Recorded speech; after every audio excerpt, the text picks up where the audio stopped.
Assalamualaikum. Petrolhead pasti familiar dengan nama ini, dogleg gearbox. Bagi yang belum tahu apa itu dogleg gearbox, di video ini insya Allah akan saya jelaskan secara singkat asal-muasalnya dan apa aja keuntungannya.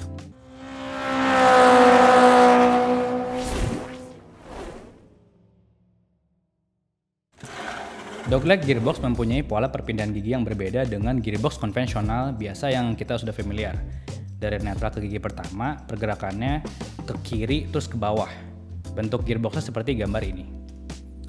Dan disebut dogleg gearbox karena gambar patternnya menyerupai kaki anjing. Gearbox manual konvensional atau biasa disebut H pattern gearbox yang kita semua sudah familiar, yang posisi gigi satunya dari netral ke kiri terus ke atas. Mempunyai gearbox menyerupai huruf H seperti gambar ini. Tentunya dari teknologi mobil balap. Ketika balapan, keseringan gigi satunya hanya digunakan pada start. Ketika mobil pertama kali bergerak dari posisi diam total, sering disebut juga rolling gear.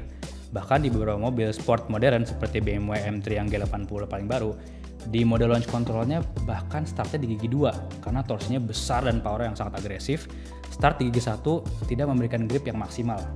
Setelah mobil balap start, gigi 1 sangat amat jarang digunakan. Gigi terendah yang digunakan adalah gigi 2, bahkan di tikungan paling pelan seperti contohnya di hairpin atau di U-turn.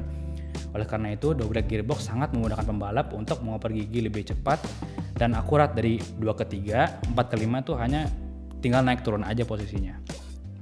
Sementara, H pattern gearbox lebih cocok untuk digunakan sehari-hari.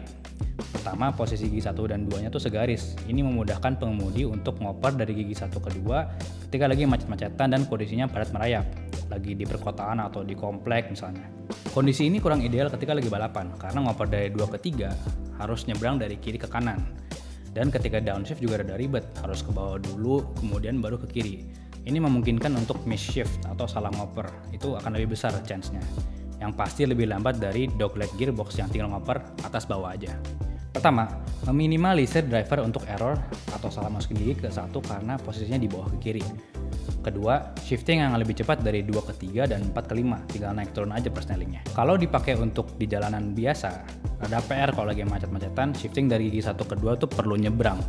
Ke atas dulu, ke kanan terus ke atas. Sementara kalau H pattern gearbox tinggal naik turun aja. Kedua, dogleg transmission juga lebih langka zaman sekarang. Kebanyakan mobil sudah memakai H pattern gearbox. Dogleg gearbox mulai menghilang ketika 6-speed transmission sudah banyak digunakan di era tahun 90-an.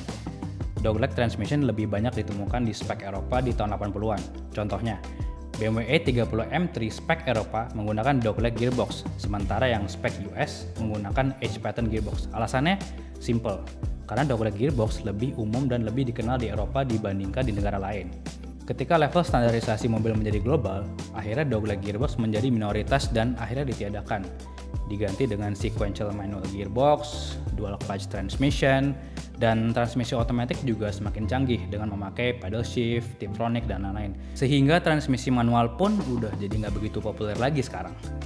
Oke, alhamdulillah kita sudah sampai di akhir video ini. Tapi sebelum saya akhiri, saya ingin memberikan tribute ke mobil-mobil legendaris yang memakai dogleg gearbox.